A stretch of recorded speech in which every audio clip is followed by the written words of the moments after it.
እናቴስ ብለው እንደሆነ ማወቅ ፈልጋለሁ። ገብቶሻል እኮ ያንን ደግሞ ውብዬ ለማወቅ እናንተ እድል መስጠት አለባችሁ። አሁን በቃ እኮ ለመስጠት ሄሎ እሱ ከሴት ነፃ መሆን አለበት። አውቃለሁ ልክ እኮ ነሽ። እኔ ውብዬ ልክ ነሽ። እኔ ምንም የእውነት ውብዬ ቤት መሰለሽ ናሽ ሲናወራ ካለውን ነገር ማውራት አለብን።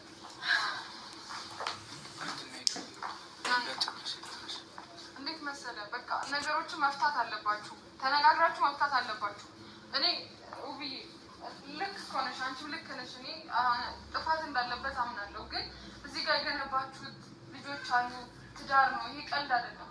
እና ያን ነገር አሁን ቤተሰብ በእናንተ ምክንያት እየተጨነቀ ነው ያለው እና እናንተ ሰላም አውሩድና እኛም ደስ ይበለን። በቃ ይቅርታ ተባባሉ። ናይ አንተም በቃ ይቅር በላል። ዝቅ በላ ይቅርታ ጠይቃት። እሷን መጠየቁ ብቻ አይደለም ሄሎ፣ እዚህ ጋር ትርጉም ያለው እኮ ይቅርታ መጠየቅ ብቻ አይደለም። እዚህ ጋር ይሄ ለምንድን ነው እንደዚህ እያደረገ ያለው የሚለውን ነገር ማወቅ እፈልጋለሁ። ማለት አንተ እሺ ከኔ ጋር ተጋጨ ወጣ ከሌሎች ሴቶች ጋር ነው እየሄድክ ያለው። ገብቶሃል አይደል? እኔ እኮ እንደዛ ማድረግ ከብዶኝ አይደለም፣ ወይ ደግሞ እንደዛ ማድረግ እኮ ጠፍቶኝ አይደለም። ትዳሬን ስለምፈልገው ልጆቼን ስለማከብር ትዳሬን ስለማከብር ነው። ገብቶሃል አይደል?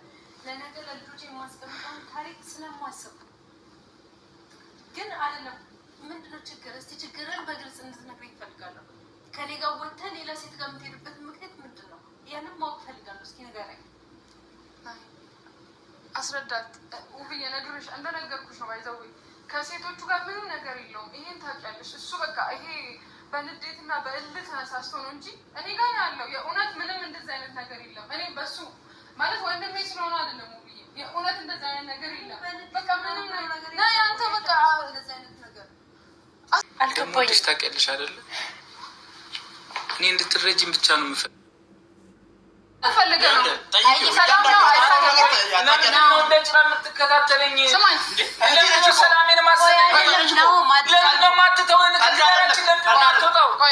ከኔ ጋር ነው ችግር።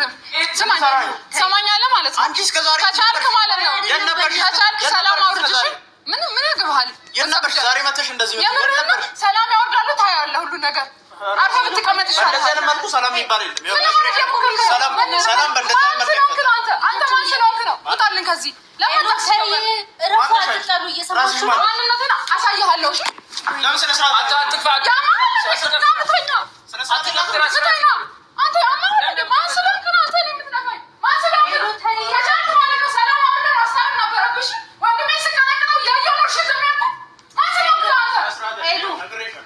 ስርዓት የሌለው ሰውዬ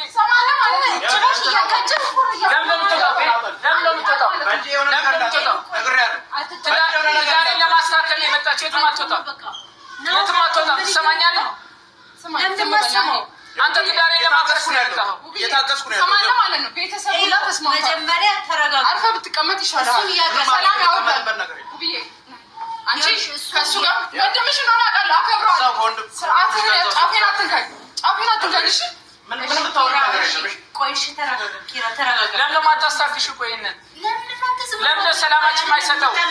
ለምን ለትዳራችን ሰላም ማይሰጠው?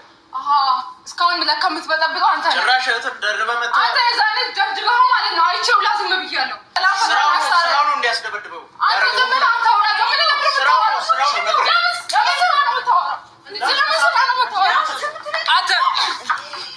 ምን እየሆናችሁ ነው? አንተ የእናቴ ልጅ እኮ ነው። አንዱ የእናቴ ልጅ ነው። ሄሎ በቃ ተረጋጋ። ምን እየሆንሽ ነው? አይደለም ምን እያደረግሽ ነው? ያምሻል። ጤነኛ አይደለሽም። ውብዬ ተይ በእናትሽ። ምን ማለት ነው? ውብዬ ምን እያደረገ ነው? እናንተ ማስታረቅ የለበትም። ይገባዋል። እየሰማሽ ነው? ይገባዋል። ምን እያደረግሽ ነው? ይገባል። ጤነኛ አይደለሽም። ያምሻል። እናንተ ማስታረቅ ትሰማኛለህ? ለዚህ ነው አንዱ የእናቴ ልጅ አሁን ልትነካከል ክብረ ጠብቅሽ ፈለግኩ አይደለ? ውብዬ ልፈልገር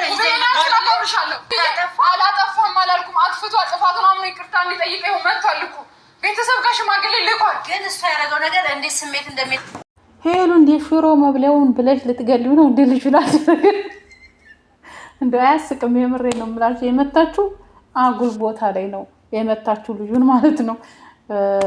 እና ሄሉ አሁን የመጣሽው ለበቀል ነው የሚመስለኝ። የምር ልታስታርቂ አይመስልም። እውነት ለመናገር እውነቱን ለሆነ ምንም ቢያጠፋ ልጁ ጥፋተኛ ነው። ሽማግሌ ከላከ በኋላ ጥፋተኛ አይደለም እያልኩ አይደለም፣ ጥፋተኛ ነው። ግን አንተ ተው። እኔም የናሂ እህት ነኝ፣ አንተም የውብዬ ወንድም ነህ። አጥፍቷል ወንድሜ። ወደ ህይወታቸው መመለስ አለባቸው። ልጅ አላቸው። ለልጆቻቸው ሲሉ ማለት ነበረብሽ። የእናቴ ልጅ ነው ስትይ እዛ ጋር ውብዬ ምን ትመስልሻለች እንዴ? አንዳንዴም እንደ ራሳችን እንትን ሳይሆን የውብዬ ወንድም ጥፋተኛ አይደለም ብያለሁ፣ ጥፋተኛ ነው። እነሱም ማስታረቅ ሲገባው ሽማግሌ ላከባለ ሽማግሌ ከተላከ እንዲታረቁ እንትን ማለት ነበር። እሷ ግብቷት አይኖርም። ምክንያቱም ለልጆቹ አጎት ነው መሆን የሚችለው እንጂ አባት መሆን አይችሉም። ብዬም እናት ነው እንጂ መሆን የምትችለው አባት መሆን አይችልም። አንቺ ማግስት ነው እንጂ ምንም አትሆኑላቸው። እዚህ ጋር መማታት የለብሽም ብዬ ነው እንደኔ አስተሳሰብ ማለት ነው። ሰላም ጤና ይስጥልኝ። ውድና የተከበራችሁ የብዙሃን ቻናል ቤተሰቦች እንዴት አላችሁ? የኔ ውድ ቤተሰቦች እኔ ያለው እግዚአብሔር ይመስገን። ላይክ ሰብስክራይብ የምታደርጉኝ እጅግ አድርጌ አመሰግናለሁ። አሁንም 600 አስገቡኝ ማለት ነው። ውድ 600 ሺህ አስገቡኝ ማለት ነው። ሰብስክራይብ ያላደረጋች ሰብስክራይብ አርጉ በቅንነት ማለት ነው። ዛሬ እንግዲህ ሄሉ ናሂና ውብዬን አስታርቃለሁ ብላ ያው እስከዛሬ በራሷ ችግር ተወጥራ ነበርና ዛሬ ወደ ወንድሟ ዞር ብላ የራሷ እንትን ቀለል ሲልላት ማለት ነው። ማስታረቋ ጥሩ ሆኖ እዚህ ጋር አጥፍታለች። ተውብዬ ጋር ቀድማ መጥታ ማውራቷ ጥሩ ሆኖ የውብዬን ወንድም እንደዛ መማታት የለባትም። ደግሞ የመታችው አጓጉል ቦታ ነው ትላለች። እኔ ሳቄው ብዬ መጣ ነው እና ልጁን አጓጉል ቦታ ነው መታ ነው እንደ ያን ጠጉሯን ሲይዛት እናቴ በካልቾ ነው ያለችው። እና እንግዲህ ልጁ በጣም አሞታል። የግድ ነው የሚወራው። ታርቀው ነበር። ሲታረቀው ደግሞ እኔን እንትን አስብለሽ እያለ ነው ውብዬ መካከል ቤት ቀርታለች ማለት ነው። ምክንያቱም የውብዬ ወንድም ጥፋተኛ መሆኑ ይታወቃል። ጥፋተኛ ቢሆንም አይ ወንድሜ ጥፋተኛ ለማስታረቅ እኮ ዋሽቶ ማስታረቅ ይቻላል በነገራችን ላይ። እና ሄሉ እንደዛ ማድረግ የለብሽም። ኃይለኝነት መጠቀም የለብሽም።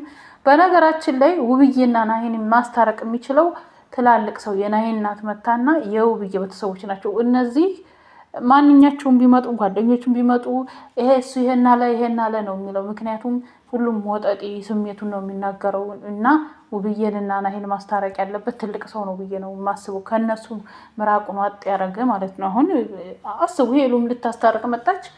ቤተሰብ ጋር ሽማግሌ ልኳል። ይቅርታ ተደባደቡ። ይሄ ባሰ ማለት ነው። ነገሩን እየገነን እንዲሄድ ነው የሚደረገው። እና እኔ ትልቅ ሰው መጥቶ ቢያስታርቃቸው መልካም ነው እላለሁ። ግን ይሄ ጥሩ አይደለም። ለማስታረቅ መታችሁ ሌላ ችግር በችግር ላይ ችግር ጨምራችሁ ባትሄዱ መልካም ነው እላለሁ። የኔ ውድ ቤተሰቦች እናንተም የተሰማችሁን ሀሳብ አስተያየታችሁን አስቀምጡ ማለት ነው። እና እኔ ውብዬና ናሂ እንዲመለሱ እፈልጋለሁ። በተለይ ለልጆቻቸው አብረው ሲሆኑ ነው ለነሱ ጥሩ ማለት ነው። ለልጆቻቸው መልካም የሚሆነው ማለት ነው። እና ውድ ቤተሰቦቼ ሰላም